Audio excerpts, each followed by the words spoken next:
What is going on, everybody? What is it today? Wednesday? Happy Wednesday to everybody out there. BobbyFi with my man Sheets. Sheets, it is Wednesday, isn't it?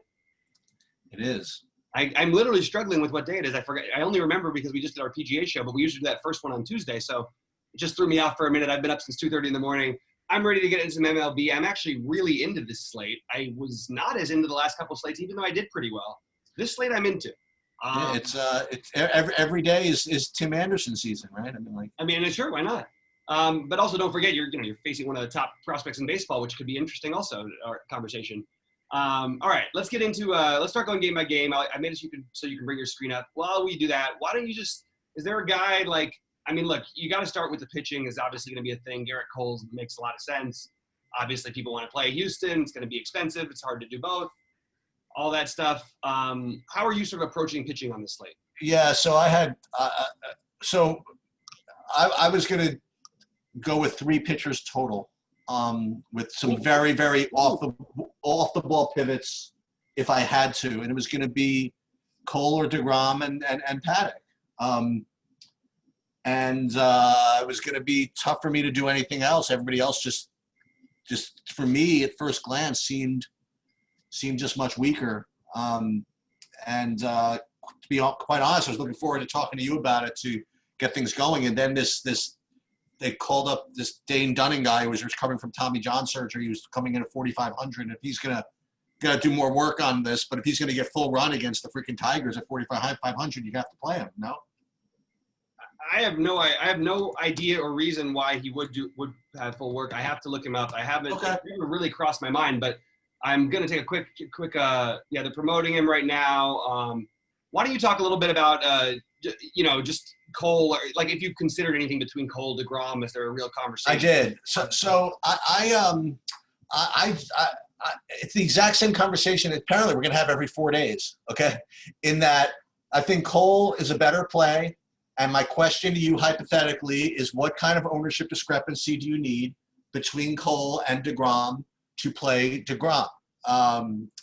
And I will say that compared to previous slates where these guys were in this situation, I think that they're closer today than they were before. I think that DeGrom is close enough to Cole where the ownership discount that I would need is not as drastic as it was in previous matchups when these two guys were pitching on the same slate. That's my initial take.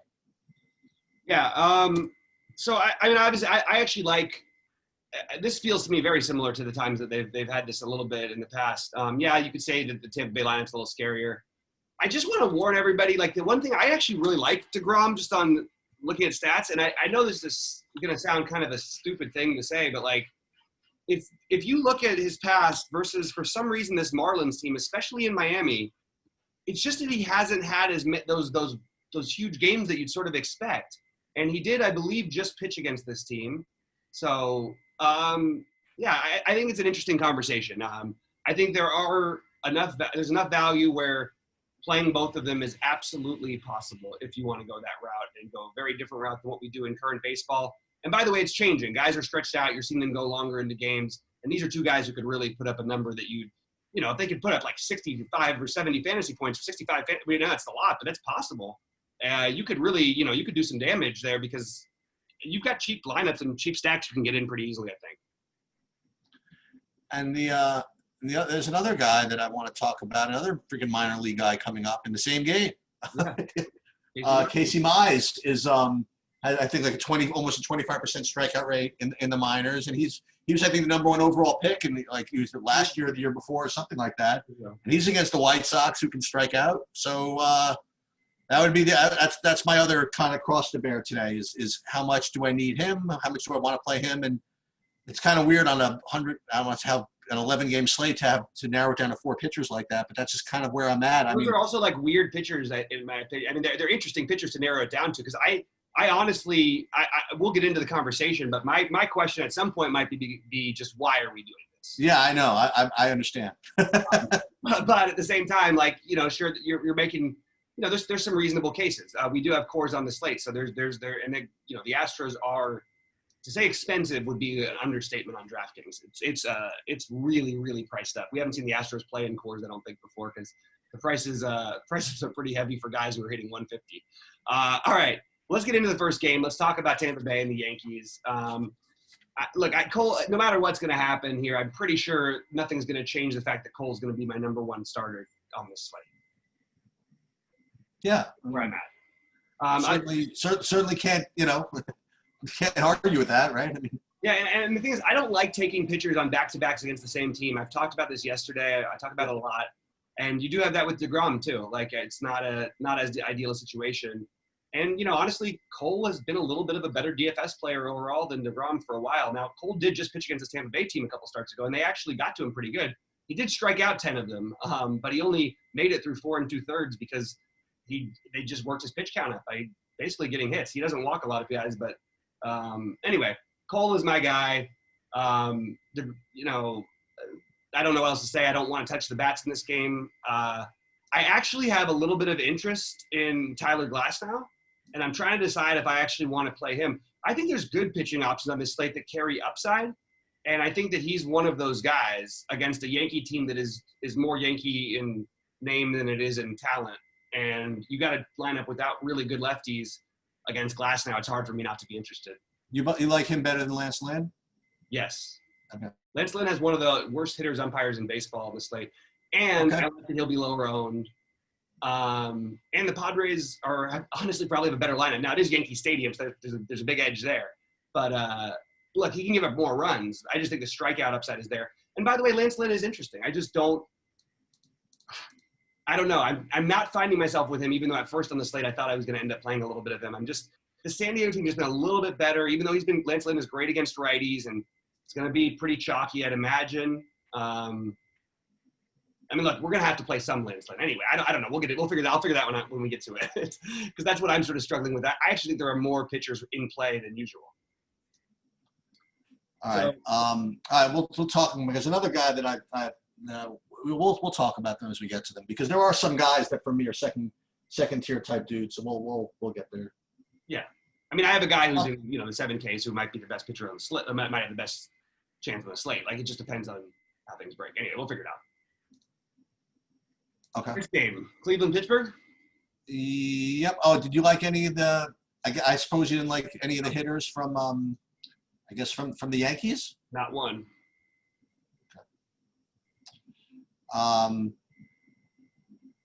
Okay, moving on.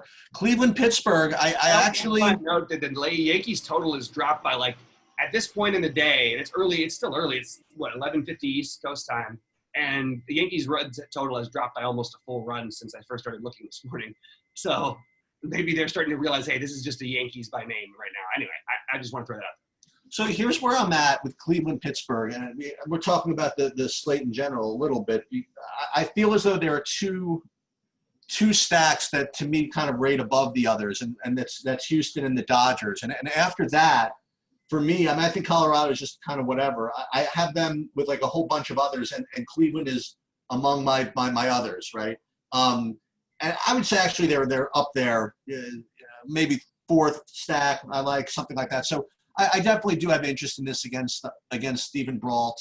The guy who, for me, I guess stands out, just on pure value, assuming he plays, is Jordan Luplow. If he gets in against the lefty, I don't know how long Brault's going to go, but I like him a lot at 2,800. And then after that, there's the normal switch hitting animals. You know what I mean? And then there's Reyes again. So I think you just go right back to all these guys. Yeah, again, I'm just going to reiterate, Reyes tends to have more power against righties than he does lefties. He's a reverse splits righty power guy. But it doesn't mean he can't hit off lefties at all. Don't ever take that stuff for gospel, because it doesn't mean that. Lefties still should be an advantage, even if it doesn't maybe translate exactly for him. But I like Luplow too, assuming he's in the lineup. You got pretty good power against lefties. Every now and then he'll get to stay in the game as well. They're playing, I don't know. It's kind of a weird lineup that I've got projected out there. I'm fine with the Indians. I'm not overwhelmingly in love with it. I think this is a good spot. I don't love stacking in general in Pittsburgh Stadium, although this is a better time of year to do it than we're usually doing it. but Santana always hits lefties well, so I don't mind him. I like him better on FanDuel. I'm actually playing a bunch of lineups on FanDuel because they've got that massive $44 tournament over there, and they've got the massive $4. Wait, what do they have over there? We got a $44 tournament and 100K for first, so it's 150 entries and stuff. like 25 entries in there or something like that. Okay. You know what I mean? Like, so just really. Anyway, I think this is Luplow will be the guy I have the most exposure to, followed by Lindor. Lindor is my favorite play here. I just like, you'll see why. And these are all better plays on FanDuel, not just because of pricing. The Indians are a streak team, by the way, and they've been hot. They've scored 8 runs, I believe, in three straight games, or 7 runs or more in 3 straight games. But I just see this whole slate, and I'm looking for some power. And I love Ramirez and Lindor. I just like other players better. Ramirez, actually, I like better per position. But shortstop, to me, is freaking loaded today. So that's just the issues you're going to have to decide between. So I like the team, but I realistically don't have them as one of my priority stacks. Hey, I've got them written in my script as a 5% stack. Hey, not to interrupt the flow, and again, only because you'd kill me if I didn't mention this to you. Yeah. Are you good with getting your NBA lineups in? I mean, you have Yeah. You reserved your lineups. Okay, no, I just didn't want you to get shut out of what you need to get shut out. No, I'm good. I've got them, and we've got our live show coming up after this. So No, I know. I just wanted to make sure you didn't get shut out of reserving your lineups. Okay. I appreciate that, man. Thank you. I think it should be good. I think. You like anything on the Cleveland or Pittsburgh pitching or hitting for Pittsburgh at all, or no? No. Okay. I don't mind Savali. I don't like his price. I feel like this is the Pittsburgh actually. You know, it's funny. We say they don't strike. They actually have been like middle of the road on everything. I just think they've been decent against tough matchups so far, is basically what I would say. But I just don't think we can do this price for him. He matches up well with this team. It's hard for me to get there price wise. Did you have interest in him? No. I actually think he's been pretty good since they called him up. 23% K rate, I think. I don't think I'm going to get there though. All right, so I have a question for you. So this is the guy that's going to go to the next game. This is the guy that's going to stick in my craw for a little bit. I might end up just playing him. So DeGrom we talked about. I mentioned a couple when this guy started his last game. I said, is this guy? Do I remember this guy being good at home? He's good. And you said, I think so. Yeah. And I'm like, yeah, and he only struck out like 100 guys in his last game, and he's 7,200, and if everybody's really gonna play some of these like underpriced guys and not play Pablo Lopez, I mean, is this a bad play? No, Pablo Lopez is a good pitcher. I think that there's better plays right around this range that I'm finding myself on. Okay. But I think that he's actually a pretty decent real life pitcher. And I like the stadium. Obviously, you probably have the best pitchers park on the slate if they don't open that back of the roof like they had been doing. We've really got to figure out Sheets here, and this is going to be the big one for me with DeGrom because I do have interest in DeGrom. I like the idea of pairing these guys and mixing it up and getting some DeGrom lineups on FanDuel and stuff. I always am interested in, he's got a middle of the road umpire, which, makes me feel good. I don't have nothing terrible to worry about. But how many pitches do we expect him to throw after missing his last start? I know. That's where I'm worried, and I haven't heard enough that's a confirmation.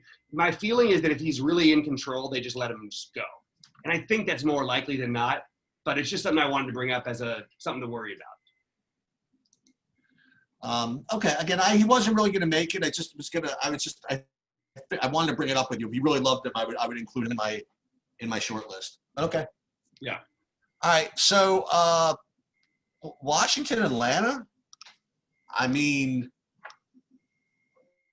for me, let's go. I'll take Washington. I'll take Atlanta. I'll take these hitters.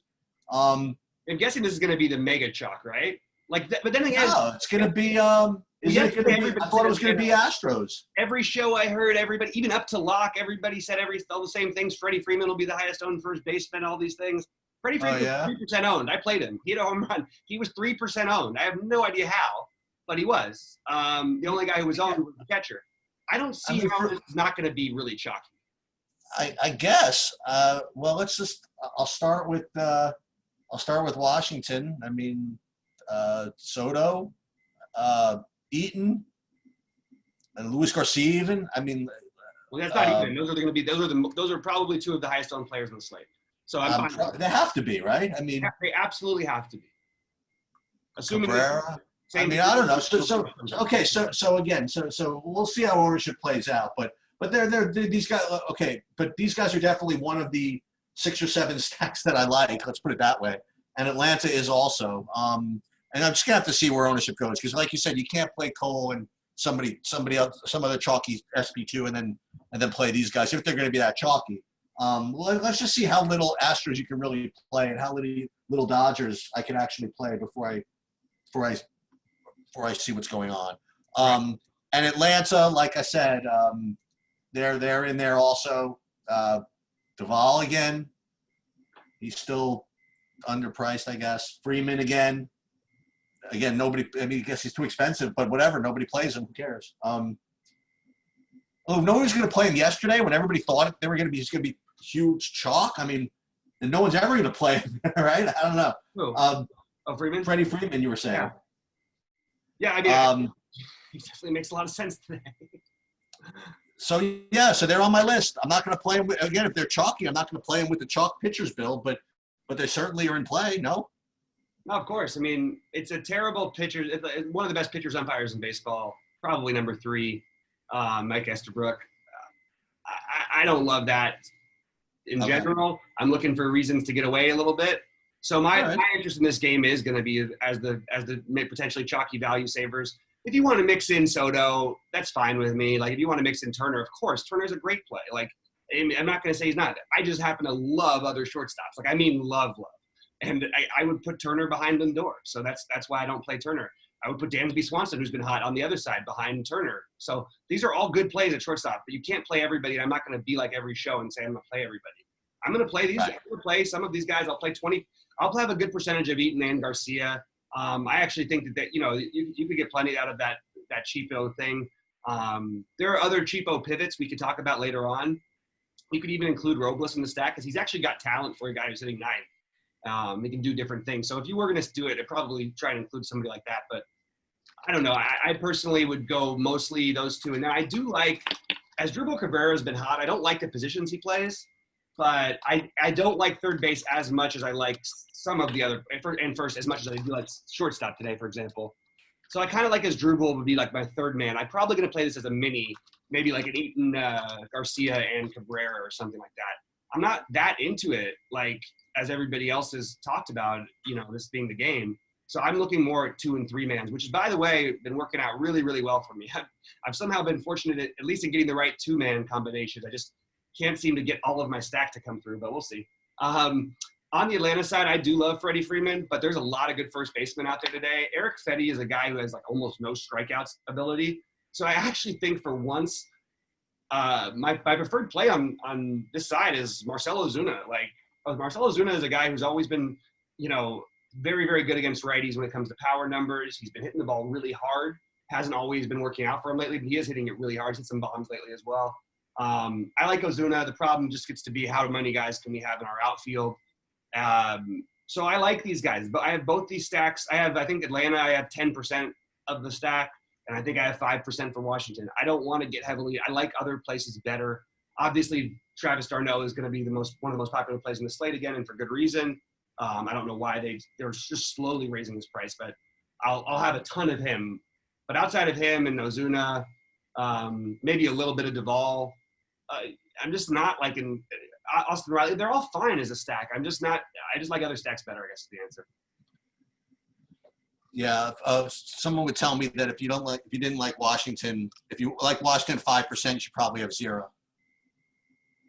Probably, but I've got 20 plus lineups, so they're going to make it in somewhere probably. Oh, I didn't want to tilt you. I thought you were going to say, no, that's bullshit. You shouldn't be saying that. My first lineup I built today my first 2 lineups actually I built each have 2 Washington players. Well, one of them is the same player, but so what does that tell you? I mean, that tells you that I'm going to play some of them. I'm just not going to stack fully go after this game. I have them as my secondary stack like 10%, and I have Atlanta at 15% of my secondary stack. Oh no, I'm sorry, I have 15. Reverse that. 15% for Washington in my secondary stack.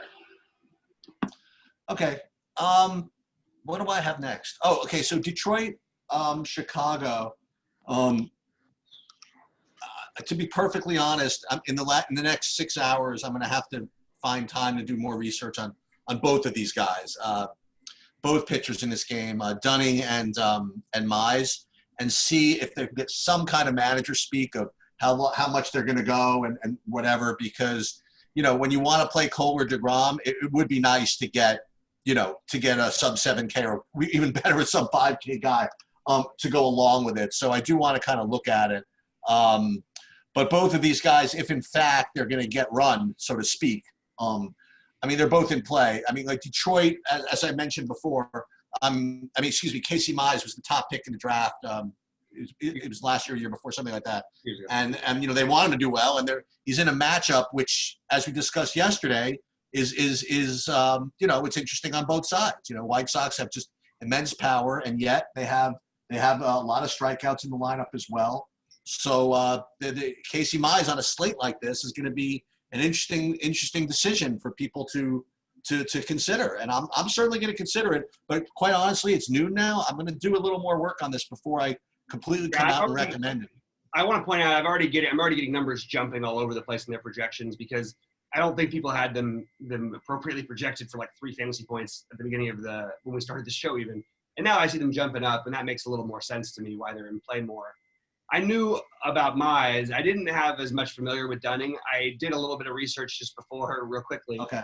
And basically, you've got a guy who's 26 years old. He basically was the number 28 overall pick, I believe, about 4 years ago. Okay.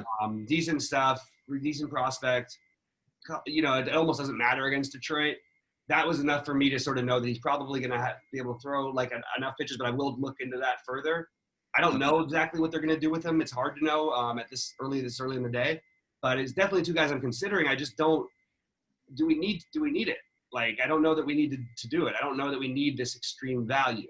And to be completely honest, the White Sox are one of my favorite stacks of the day, and I could see it going terribly wrong, which I'm very fine with, by the way. I love stacking against pitchers making their first starts, like early in their career, like especially against teams that, if they get a little bit wild with this team, even if they're wild in the zone, this team will make you pay for it. They actually have more patience than they did before, and more depth and power.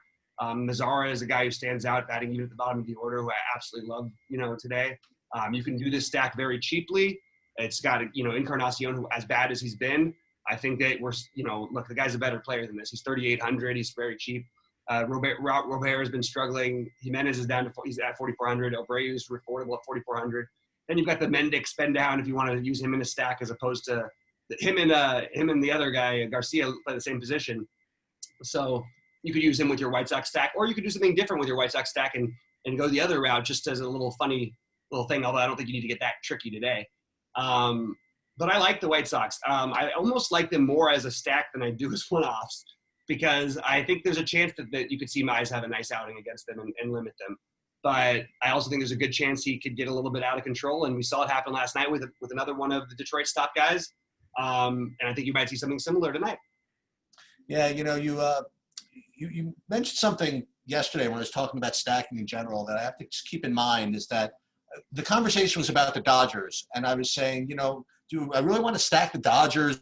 Like, they've been so freaking patient. It's like really frustrating to see them like take walks and whatever. And you said, no, that's actually what you want in stacks. You want them, and the word the phrase you want to just keep the lineup moving. Keep them turning over is what you said. And when you got a guy like you said who's making his major league debut, fans or not, he's going to be nervous. You know what I mean? And he could end up being kind of wild, and all those dudes, like a guy like a spunky little guy like Mendick, you know what I mean? Like, he could be really in play in a situation like that. He'd come up with guys at second and third, you know what I mean? Like pretty easily, you know what I mean? I like the White Sox here. I think that what's his name might be hurt, Robert. So just watch the lineup for who would replace him or whatever. I mean, he came out of the game yesterday. He tried to make a diving catch. Yeah, we'll see what happens with it. I should have said that. I should have thrown that out there. Yeah. Yeah. And and I keep forgetting, can you play Grandal against the righty or no? I don't think Grandal's going to be in the lineup. I mean, he's hurt. But so then who do we got then? I mean, who's going to be in this game? That's going to be interesting. No, McCann. I mean, now I have right. I mean, other than Robert, it'll be identical to what it was yesterday, I think. I can't see why. I mean, I will say that I I definitely bet you think give Mazzara a huge bump in the order, which is going to make Mazzara a priority play for me personally. I mean, if he gets a bump up in the order, he's batting like second or something. You've got to have Mazzara as one of your priority plays. He's a much better play than Adam Eaton is at just below him, and I even like Eaton. We haven't seen it this year from Mazzara, but we know this guy has power. We know it. Like, I mean, I've watched him for long enough. all right, so White Sox are definitely in play. They're not for me as much of a priority, maybe as for you. Again, it's more of a DraftKings specific, and I'll tell you why it is. Okay. I find myself liking this team because what I do is I stack them on the infield. I'm giving away a lot here. But that's the way you can play them because the outfield is so loaded in general that playing Robert and Jimenez is kind of a losing proposition for the most part. You're looking like a couple home run guys or really cheap guys or something like that in your outfield. There's just so many different options that if I can use them as like the ideal thing was in general would be to try and use them as an infield stack and then use the outfield stack as the Twins. You know what I mean? Because the Twins have 4 good outfield. So that's the kind of thing I'd use with them for a lot. I guess that gives away something a little bit, I guess. Okay. All right. Speaking of which, Milwaukee, Minnesota, you have next? Yep. All right. So let me pull this up. Where'd they go on my list? All right. So Minnesota is another team that is making my, I don't want to say I guess secondary, my stack list alongside of these other guys that we mentioned, Braves, Cleveland, White Sox, and so we could. On the one hand, I prefer Kepler against righties. I don't know if I'm going to go to him especially if he's hitting 7th or something like that. But they're like Garver bat leadoff. I'll try him again. Cruz. You tell me if this is a Buxton day. Sano, Polanco. I think all these guys are in play here. And again, Minnesota should be stacked whenever they're taking the field. Honestly. I don't think not only is it a Bucks today. I think he just hit a home run off this guy. I believe. Oh really? Okay. Last time with the day he hit 2 home runs, I'm pretty sure one of them was that. It might have been the next day, but yeah, if you get a lefty who can't strike people out immediately, it should make you go, oh my God, Miguel Sano and Byron Buxton are awesome plays. Miguel Sano strikes out 38% of the time. You have Brett Anderson with a 13% strikeout rate. It's exactly the kind of spot, and you have a ground ball pitcher with a fly ball hitter. It's the exact spot that profiles perfectly for a home run. A guy like Sano, a guy like, and Buxton is similar in that sense too, by the way. Not quite as extreme as Sano, but the low strikeout appeal of Anderson, and I don't know how long he'll go into this game. My guess is they'll use him for like 60 or 70 pitches if he's doing okay, or maybe a little bit more if he was doing better. But I like this stack. I do have a little bit of respect for Milwaukee's bullpen, but it's sort of fading a little bit. And honestly, I think if we're just I'm more afraid of it than I should have been. This team just is nowhere near the team that they were. So I'm all aboard with this stack. I prefer them on FanDuel by a lot to the White Sox. On DraftKings, it's closer because of the way that you can get certain things in with the White Sox. It changes the way you could stack a team like the White Sox. You don't have to get it exactly right. That's what I like about them. You know what I mean? Because you can use that infield. Let me ask you a question because I neglected to bring this up. And I don't want to take too long with this, but I think it's important. So when we did basketball before the restart, you were always saying that whenever we played the Timberwolves, you'd always up their ownership by like 10% or whatever it is. I'm getting the sense that whenever you have a pitcher that's playing against Milwaukee, that you personally seem to be upping all the ownerships like 10% against Milwaukee and also against Boston. So I think I want to ask you, do you like Rich Hill at all? So I'm confused at what the question was. I'm saying that you seem to be anti-Milwaukee. I've seen that you like having pitchers against Milwaukee a little bit. So I'm asking you. Coming off the IL, I heard 60. Okay. I heard 60 pitches. I'm not going to play 60 pitches. No problem. He'd be one of the top plays in the slate. There it is. Okay. As a wild. No, he would have been obviously. He was like the first guy my eyes went to today. But yeah, he literally would profile incredible in this matchup with the way that Milwaukee's been.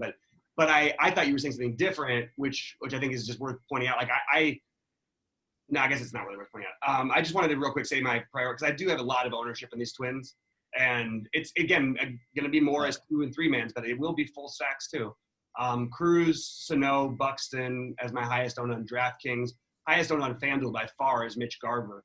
I actually love Mitch Garver in this matchup. He hits sinker balls about as well as anybody. So he's been terrible, but on FanDuel, you get him at 2.5K. Doesn't matter if you use the first base spot on him at all. He's not a typical catcher like that. So it's a really nice play, especially on FanDuel. This is going to be one of my, maybe even end up being like my second favorite stack.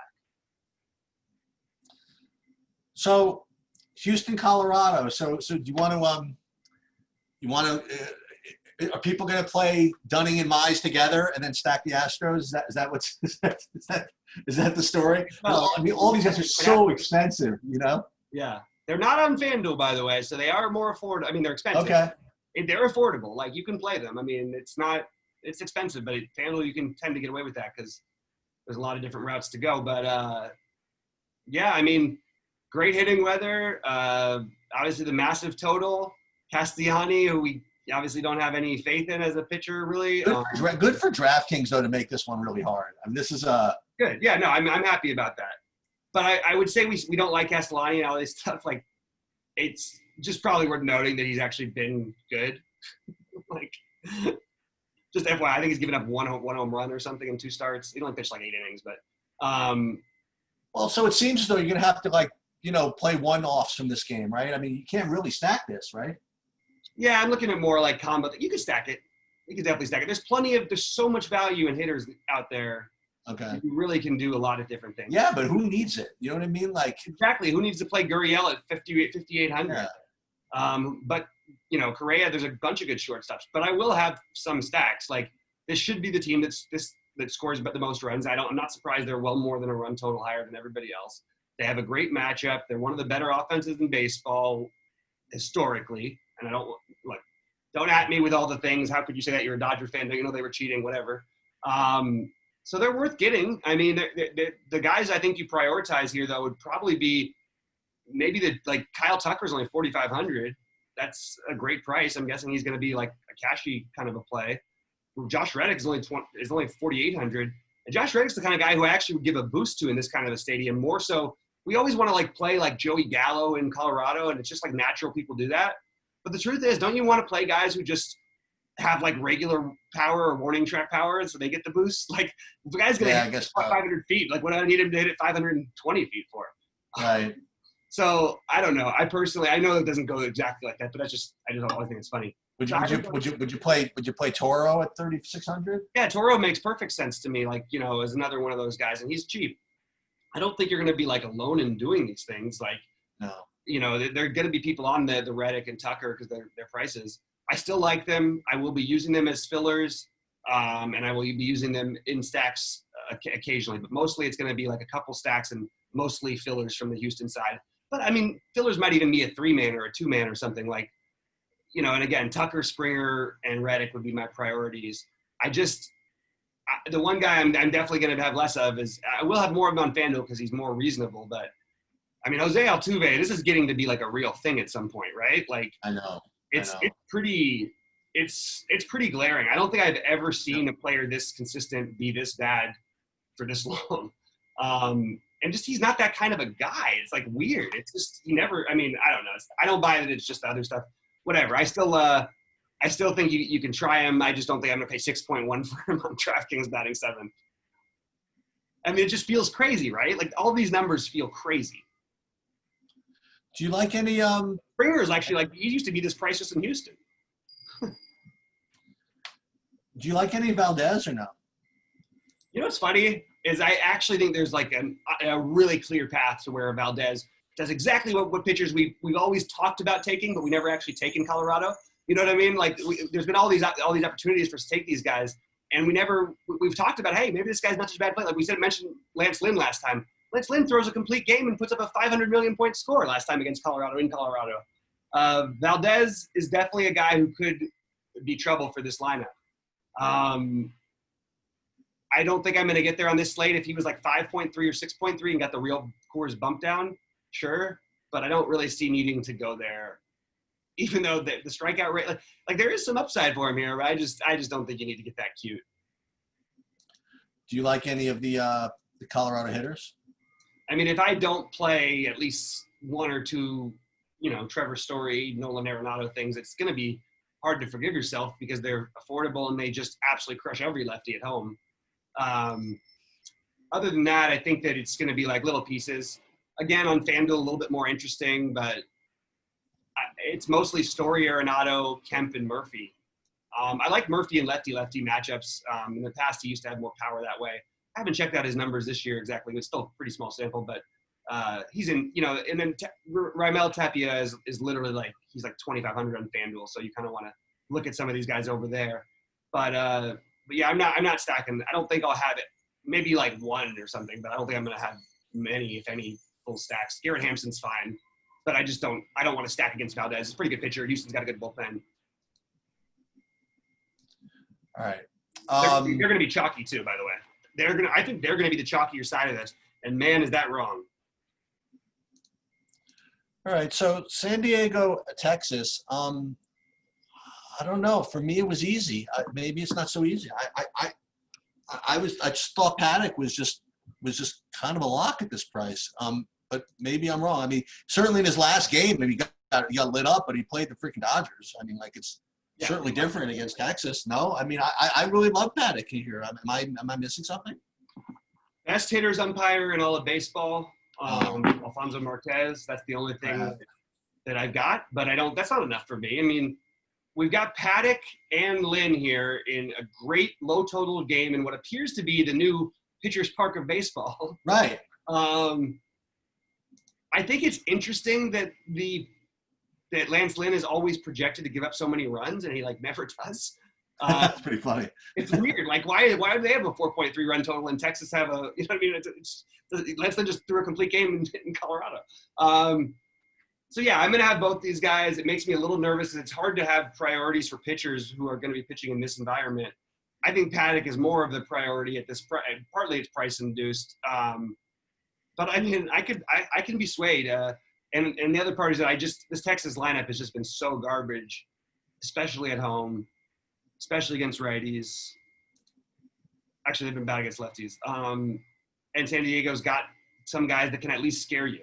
They've got righties that can hit good righties against righties. You know what I mean? Machado, Tatis, the greatest hitter in baseball history. And just a very, very quick rate. That's disgusting. What happened with Tatis and this whole thing about the unwritten rules of baseball, swinging at a 3-0 pitch and all this. Don't ever listen to anyone. Tatis, do your thing.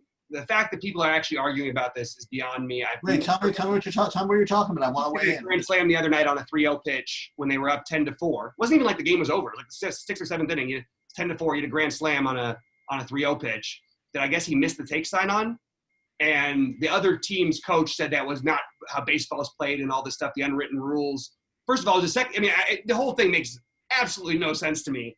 And I don't want to talk about it. I'm as familiar with the old school of baseball as any young person my age and you're going to find. And it is disgusting. Let the kid be the kid. There's underlying tones of a lot of other things that I'm not going to get into in all this, but it's really wrong. And let these guys play free. Don't ever, ever say that it's not okay for a guy to be swinging at a 3-0 pitch. The guy's in the game. He's allowed to swing whenever he wants. What is he supposed to do? Watch him strike out because they're up by too many runs? They weren't even up by that much. Ridiculous. Absolutely ridiculous.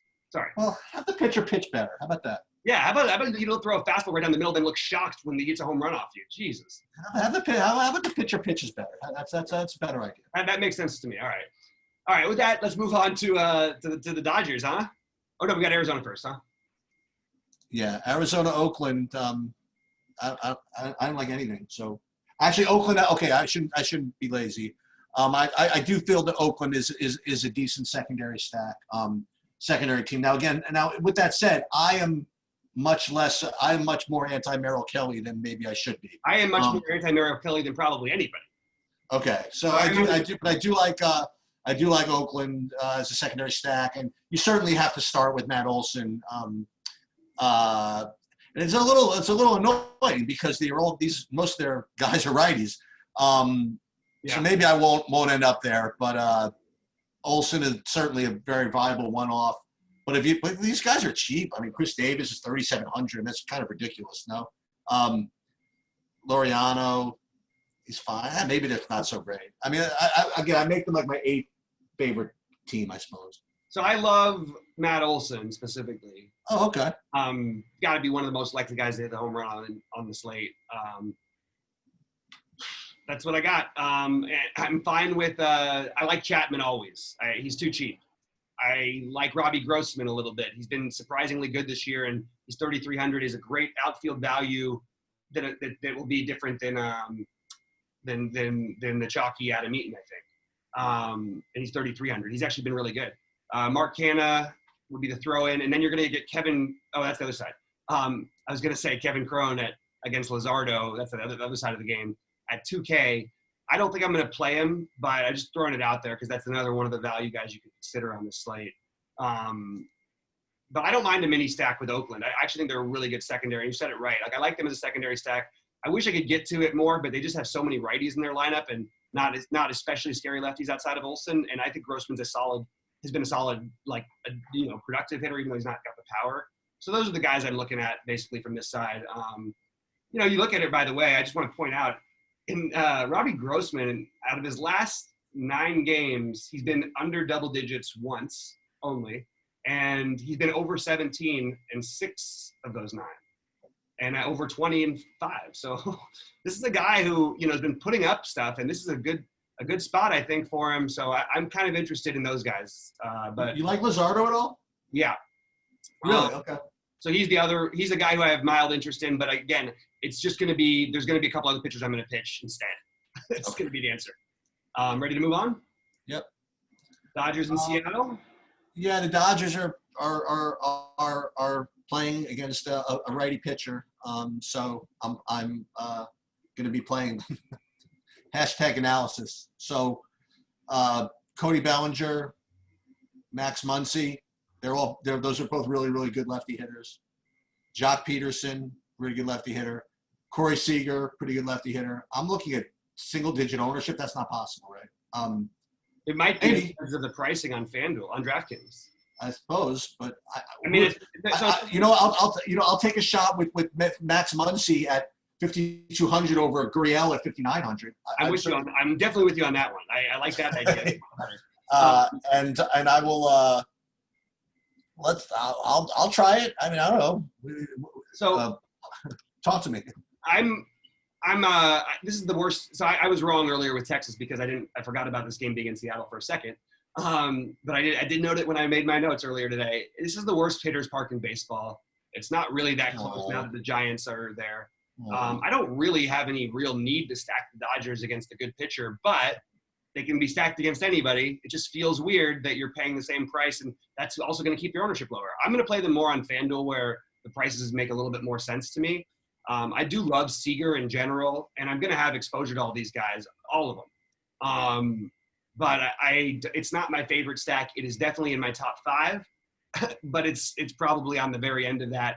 And I would prefer looking at just Seager, Bellinger, Pollock again. I don't care. As long as Pollock has been great this year, I don't care if he had one bad night. I'm going to just load up on that every time he plays. Peterson makes sense. Betts, obviously, if you can afford him. They are going to have low ownership because of the pricing. So it becomes an intriguing stack from that perspective. It's just the stadium. But you play a couple of guys maybe from this game, no? I'm playing all those guys. But I mean, when you put maybe 2 or 3 of them together, maybe. Yeah, exactly. Like a little something like that. But I don't mind any of them. I mean, they're all such good one-off plays. Is the truth. Like you've got a guy who can give up powers to lefties. These are lefties who have power, just immense power. Like this is you can't find another team that's gonna have like 4 guys who are gonna hit 40 home runs if they play every day, basically. In a pitcher's park, you feel like paying 10-1 for Urias or no? I feel like paying for him on FanDuel at 7,900. He's like one of my top pitchers. Okay. That's your play right there. And by the way, I wouldn't play him here at 10-1, but I'm not going to put it past him that he ends up outscoring the other guys. When he's right, he can get through innings easily. And I don't think we've seen the best of him yet, but I don't think I'm going to end up doing it tonight at 10-1. I will do it on FanDuel. Yeah, I got to take a look at that. As far as FanDuel goes. Yeah. All right. So Angels, San Francisco. Believe it or not. Both pitchers. Yeah. So Sandoval, I think, is a good play at 7,100. he's one of the guys that were on my on my list to pair with Cole and DeGrom, and I don't think I can do it, but Cueto at 5,600 is not the worst play in the world. I want to get into this for a second because I actually am considering completely flipping things around and maybe just playing Cueto. Like if we're going to play these other kids, if we're going to play these other kids, this guy's been like he's actually been really good. And again, look at the lineups that he's faced. He had the Dodgers twice. He had a game at Colorado, and then he had the Padres, who were just loaded. Then you get Oakland, who is strikeout happy. He pitches dominant against Oakland, but they have power too. In that game, he gives up, He give up 3 hits. He had struck out 5. Look, it's not going to be pretty to get 14 or 15 fantasy points out of this guy. Yeah, but if they decide they're going to give the Cy Young to Casey Mize or Griffin Dunning, whatever, and play them up to 25% ownership. I mean, I'll try Cueto when no one's playing him. Yeah, I'm definitely open to the Cueto thing. I'm not sure if you need it. I do obviously prefer Sandoval between the two, and I don't know if you need the extra 1,500. So because of my actual lineup builds, but like for me, I think Sandoval's got to be a guy you got to have some interest in. I'm still not a buyer in this Giants lineup. You have one of the better run totals. He's affordable, reasonable K stuff. Good matchup. I just think he's a guy who definitely is high on the list for me. But it is kind of weird after you get out of the starting pitchers, which is why I will definitely be making some DeGrom and what's his name lineups. I've got a lot of question marks about every other pitcher except for the top guys. Oh, and Paddock too to some extent. Do you have any interest in the hitters from this game? Because I did have some. All the plays. Shohei Ohtani is one of the best plays in the slate for a hitter, in my opinion. Look at that price, huh? Yeah, the price is awesome. The first base eligibility is awesome, as is cheap on FanDuel. He's struggled a little bit, but he's got pop, obviously, which is what we want. Cueto can mess up and leave the ball in the zone. Also, I know this is going to sound tricky, and it's not a racist thing. It's an actual fact. It's not an actual fact. It's actually logical. Pitchers with hesitant deliveries that use their deliveries as deception is very common in basically in Asian baseball.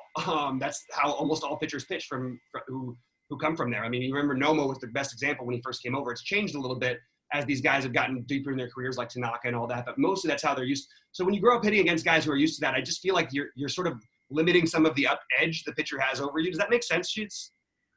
Yeah. So which one is the Cueto guy? has crazy deceptive delivery. Okay. And that's what gets him going. I mean, sometimes he'll quick pitch you. Sometimes he'll go and hold up on like this for 5 seconds and then throw the ball. It's bizarre. But I don't see that. I feel like a guy like Shohei Ohtani that's the kind of thing that just wouldn't have any effect on him.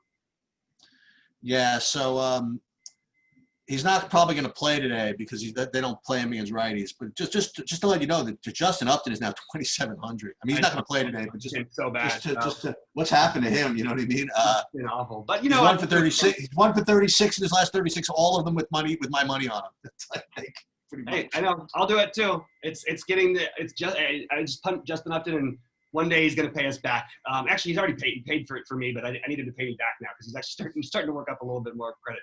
All right, Chiefs, we got to get out of here to do some basketball. Final thoughts on the slate. Who's breaking the slate? Any winner? Any hot take? Yeah. I just need to do more work on those young dudes, but I do feel as though, and again, this is you know the way I roll, like not playing teams after scoring 15 runs, not doing whatever. I think Paddock is due for a really, really great bounce back spot here. I think he's the more I'm thinking about it, the more I just really want to play him. Yeah, he's going to be the chalk, and I think that makes sense. Is that true? Okay. So I just figured it'd be a Cole Dunning pairing like all day long. No. It's going to be Cole. It's absolutely Cole Paddock for sure. Oh, okay. All right. Like that's not a hot take. I think every cash lineup is going to start naturally like that, but I'm not 100% sure. That's just my guess. All right, man, we're going to get out of here. Hey, everybody, thanks so much for tuning in. We will see you back with the basketball show in a minute. And, good luck out there. We'll see you at the top of the leaderboards.